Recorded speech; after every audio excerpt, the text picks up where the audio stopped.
The following is a special presentation of Tony Curry Radio.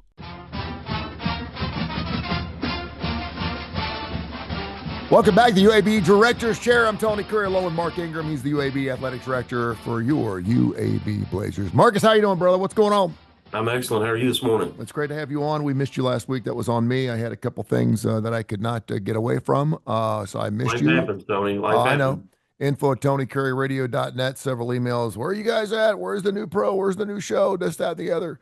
You got another show called The Inferno. I don't mind letting them know that there's also another podcast called The Inferno. You can go out there and check out through UAB Sports as well, so you can check that out. I normally will like Google college sports and just hit news, and usually there's something pretty good in there. There is something in here that I do want to get to you through, but it is kind of a slow time. What's the slowest time of the athletic year for an athletic director?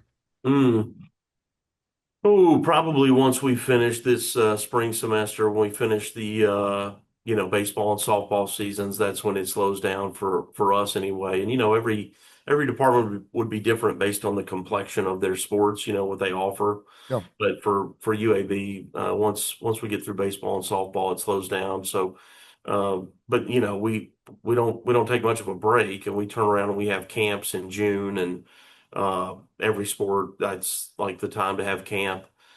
And then by mid kind of second week of July, you're kind of heavy back into it, preparing for the student athletes to show back up for the fall semester, because you'll have them showing up like the last week of July. Yeah. We have men's and women's soccer.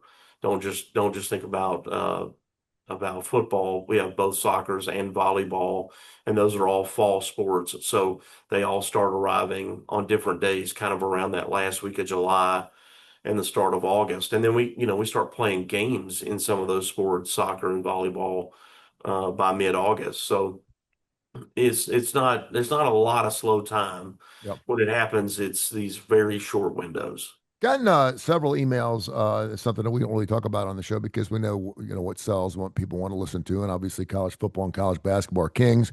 But you do have a lot of other sports. Talking about non-revenue sports facing transfer issues, just like the football programs do. I don't think about. I know that roughly a third or a quarter of all college football players are wanting to transfer, or trying to transfer, or trying to get more eligibility. We've been through that. But when it comes down to other sports like wrestling or archery or bowling or whatever it is, do you have the same issues? Oh yeah, we do. And every sport is facing not just the transfer challenge, but also revenue sharing. It's not just a football, men's basketball issue. Every single sport now needs to have additional dollars to entice athletes to either stay here or to come here. So it's a real challenge for every single coach that we have. And again, not just at Texas and Ohio State, it's everywhere, including UAB. So, the rule that I don't agree with, the ability to transfer as many times as you want and play immediately is, Yeah. I don't think, right. And that's the one thing that we need to fix, but it needs to be an all sport fix, not just football or not just basketball. And that would change a lot of the problem. If you could transfer once and play immediately, but any additional transfer requires you to sit out a year, to me, is what we have to go back to. And it's just about having courage to do it, knowing that lawsuits will come about and people will appeal their case and whatever, and that's just what we have to deal with. But if people couldn't induce your athletes off your team, then you'd have more continuity. It would be better play for everybody involved, better development of the athletes themselves. And you wouldn't hear these crazy stories about how much money kids are being paid to go be the eighth guy on the basketball team. Like Andy was telling me about one of our players the other day. He said, "Mark, I won't even be able to attempt to keep this guy." And I said, "Well, he's just been okay." And I said, "He's had certain nights where he's been good, but kind of up and down." He goes, "Yeah, but somebody will pay him $500,000 to be their eighth man." And I was like, Okay. okay, so it's a real challenge. Yeah, so go through college football, basketball, I'm assuming second. Give me some other sports that normally we would not think of as far as in having to have some type of revenue share with the players. I mean, are we I buying mean, both of girl our soccer teams, men's and women's soccer, volleyball, beach volleyball, all of them, they all all have to have it. everyone's got somebody's getting paid. Oh yeah, yeah. Well, what's happening is, and it's different numbers, right? It may not be that the team, like if you use our beach volleyball team, they don't need $1 million, but what they need is more money. Do they need $100,000 or $200,000 to keep their best players or to go attract a really good player? Yeah, if that's what if if staying in the top 25 matters to us, which hopefully it does to everybody, it matters to Yeah, me. We're a top 25 program there. I'd like to be even better than that, but it's a solid program for us. And like baseball and softball, um, baseball, they're playing teams that have all 35 of their players on a scholarship now, a that's full crazy. Yeah, scholarship. yeah, So that's what we're competing against. yeah. That's the other thing that I don't think anyone is realizing is there's no scholarship limitations there. No, That went out the window. What was it? 65, 70, 75 college football guys. I think of something like that. And then of course, we'd always go into the year going, okay, they lost a certain number of scholarships, or they had a certain number of scholarship players. Now you can give out as many scholarships as you want, correct? It takes it back to yeah. the 70s. Yeah, we were 85 scholarships as Division One and FBS. Like if you were FCS, like Samford, I think their number is 65, but we were 85.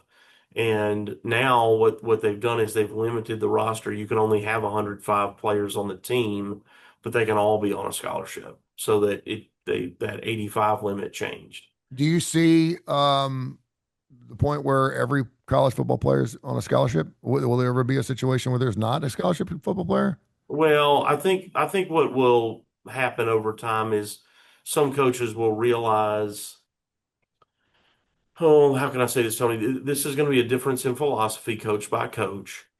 The places that are putting all 105 on scholarship, just remember that you're only putting about 50 kids on the field in any one football game. Yeah. And so why do you need 105 on scholarship? Well, I said Texas earlier, so I'm going to use them again. If you're Texas and you're putting 105 on scholarship, which I think they are, the 20 more than what they used to offer, even in the model of 85, you've still got 10 guys out of those 85 that you miss on, meaning, boy, that guy's really big, but he's not as athletic as I thought. Or, boy, he's really big and athletic, but he just doesn't love the game and he doesn't like to try and he doesn't like to work and he's late all the time. And, they show their deficiencies in other ways. We've always missed on players. So you go, well, why do you need another 20 of those? Hmm. And frankly, some coaches have the philosophy, and again, I'm not saying that this is Texas's philosophy, but for those other kids, that's 20 guys that did not go to North Texas. It's 20 guys that did not go to San Antonio or Wright. Hmm. Yeah. 20 guys that maybe a few of them would have gone to Baylor or TCU, other teams that they might compete against, that they can keep them at Texas, which means it just weakens their opponent. And that Yeah. was a big part of when you were saying, like back in the 60s and 70s, when you would hear about 140 people being on a football scholarship, it wasn't about having 140 to choose from. It was about keeping them away Keeping them away. from Yeah. everybody else. And so that has become true again. Those kids will transfer around, they'll get tired of not playing. They think they can play and they'll end up wherever, but they'll start out there and it weakens their opponent. So Yeah. There was a guy named Bear Bryant that now, was yeah, pretty good at that. yeah. Now the other side of that, Tony, is the money that's being spent on those scholarships could be spent with your best players. So if you said, "Hey, I'm spending $35,000 per scholarship on these other players, these other 20, 86 through 105." If you had that money, you could say, hey, let's invest that in difference makers, our best players to make sure that we get the very best of the ones that are going to be on the field. And so that's where the difference in philosophy comes is, do you like the idea of weakening your opponent or do you like the idea of enhancing the guys that are going to play for you. Philosophically, Mark Ingram, the UAB athletic director for the UAB Blazers, we do the UAB director's chair every week. It's one of our biggest shows, one of our best shows. Philosophically speaking, we used to always have the argument. We'd have a teacher call from like Sewanee State or from Shelton State or from Ohio State or whatever, and occasionally they would just mock and have a hard time understanding how these coaches, first of all, were making 4 and 5 and 6 and $7 million a year, and that some of the players are being paid. This is years ago. Now there's a really good chance that any particular teacher on any particular day is set up there teaching a kid who's making $1 million a year playing football in his room. Has there been any pushback? Has there been anything said about that? Because college is supposed to be maturity and about learning, the learning process. The sports were always second. I realize it's a business. I know that student athlete, the word shouldn't even exist anymore. Should be athlete student.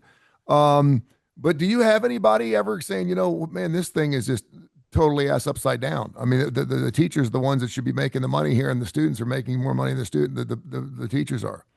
Yeah, I mean, I'm sure it is said around their water coolers, no doubt, and it's said in and amongst athletic departments. I mean, we've got people on our teams right now that make more money than people that work in this department, and um, and they may or may not ever contribute. Yeah, And so you've got professional staff that's contributing every single day, and they've gone to college, they might have a master's degree, they've done internships where they work for nothing or peanuts, and then they got their first job, foot in the door, graduate assistant thing, and got their master's degree, and then they, work their way up, and they're making less than a 20-year-old basketball player that may or may not contribute to the team, yeah. may or may not produce the way we thought. It's crazy. Then again, we all have the freedom to choose to be whatever we want to be. Growing Yeah. up, you want to be a teacher, fine. You want to try to be a student athlete, and go for it. Yeah. That's the way it goes. Info at TonyCurryRadio.net, info at TonyCurryRadio.net. If you have any email questions, let's talk about the basketball program. I cannot believe that March Madness is less than 2 weeks away, man. We're getting ready to conference. I didn't realize that the AAC was only taking the top 10 teams. Top Um, 10. Yeah, right that here at that Legacy Arena. Yeah, that doesn't seem like it's a lot of teams when you're only taking half your school, particularly It's since you 10 got of the it's 10 of 13.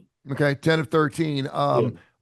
First question is if in fact we do expand March Madness next season, and we're looking for more teams to get in. Do you believe that we'll start seeing expansion of the conference championships a little bit more so and give those teams a better shot, or no? No, I don't think so. I think I was opposed to it. I was fine with, one team not going to make the field even, right? Take 12. Mm, I think the conference tournament is part of the experience that both the teams and the coaches and the fans look forward to. I think generally, and the coaches weren't opposed to it. I thought the coaches would definitely want to take as many as they could. They were kind of split in the middle. Like if you're, and their thinking was like, hey, if you finished 11, 12, or 13, the odds of you winning the championship, like it's never happened in the conference. Now we have had a team make it to the championship. In fact, the year we won it, when we beat Temple, I think they finished like 12th, and we yeah, played them in that they played 5 games in 5 days, and it showed in our championship against them. But um, that team has never won. So anyway, the thinking was, is it really worth it? You're probably not taking any fans to the event. You're going to go travel down there, and that's going to be expensive. And then you're going to be there for a day. Usually, you'll be there for one game, get bounced out, and. get back. Yeah. So that was the reasoning behind it. I don't think that expanding the conference tournament helps anybody get into the big tournament. The other thing was when your best teams have to play your worst teams, even in a tournament setting, it weakens their total KenPom ranking and their RPI and their national strength of schedule ranking because they played a bad team. And so the in-selection Sunday comes and they've been diminished because they had to play this team again from their conference. And so that's another reason to not play that game is to keep the KenPom ranking and strength of schedule rankings up. for your best teams that do have a chance of making an at-large for the NCAA tournament. Yeah, as much as I love the fact the tournament's going to be here, the way the UAB players are on the road, I kind of wish it was somewhere else to The streak. weirdest thing, man, and It we is. have not lost a conference road game, and we're going to put that to the test this weekend when we travel up to Memphis at the FedEx Forum. I don't think we've ever won there. Maybe Yeah. we have some fan will write in and tell me I'm wrong, but I'm not sure we've ever won at the FedEx Forum. Got a chance to continue that streak. And of course, you did that last night with the big win against Temple. I was actually working with David Sears, who works with UAB and was actually running the board up at Cumulus last night. We were doing some work, and so I could hear David Crane crash in the background going and play by play. And so then I put it on the TV and stuff. Let's talk about what the basketball program is. What do you expect to happen here in the next couple of weeks before conference tournament time? Well, nobody has really jumped out to shown themselves to be overly special in the conference. And the teams that are ranked at the top, South Florida and Tulsa, we beat both of them on the road. They, of course, beat both of us here. But, Memphis beat us here. Now we'll go see how we can do there. But they're all beatable. Everybody's beatable. Like I said, nobody seems special. The thing that's tough, and the last night's win was really important. And I think we probably need to win at least one more to be certain that we're in the tournament. That's where it is. It's like everybody's clustered together so much. Making the tournament's going to come down to like tie breaks. Yeah. Like we split with South Florida, let's just say, but did we beat? How about this? We beat North Texas at North Texas. They're coming here. Uh, I guess it's next week. If they should beat us here, like it'll come down to like, okay, well, we split. Well, what about a common opponent that we both played? Who beat them? Did we beat them or lose to them? And we may get in or not get in because of a loss to another team. Yeah. You know what I'm saying? So it's going to come down to a lot of hair splitting for UAB and for everybody in the league. It's going to be really unusual, frankly. And then I think the tournament is going to be good because it's going to be really competitive. I think Yeah. most everybody you always have somebody that's at the bottom, but most everybody's kind of clustered in together, really. Yeah, Temple won a 13 last night from long range, and that was the difference in the game. They lose by 5, and of course UAB gets the victory now, 17-10, 8-6 in conference play. Anything else you want to bring up before we let you fly and get ready for the week? I know I have not gotten the opportunity to get on and see. I don't think I've seen a game yet this year. I've been so doggone busy. It's been so crazy with kids and everything else, but I can't wait. And I'm planning on being down there for the AAC conference. Really looking forward to that being in Birmingham. When does that start?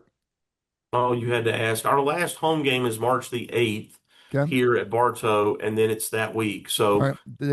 Day after my birthday. So that'll be that week. Okay. yes, I guess it starts on the 10th or 11th of that Okay. week. So, this weekend we've got a big weekend for baseball and softball. Both are at home. Baseball hosting Cincinnati. Softball has a little tournament, which includes currently number one ranked Tennessee coming here to Nice. play at our place. So we will play the Mighty Vols Friday night. So hope our fans will come out and cheer for our team. It's a lot of fun, and softball's a great sport.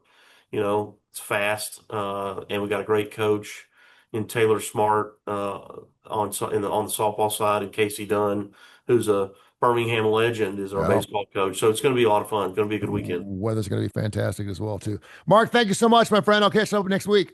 Great. Thanks so much, Tony.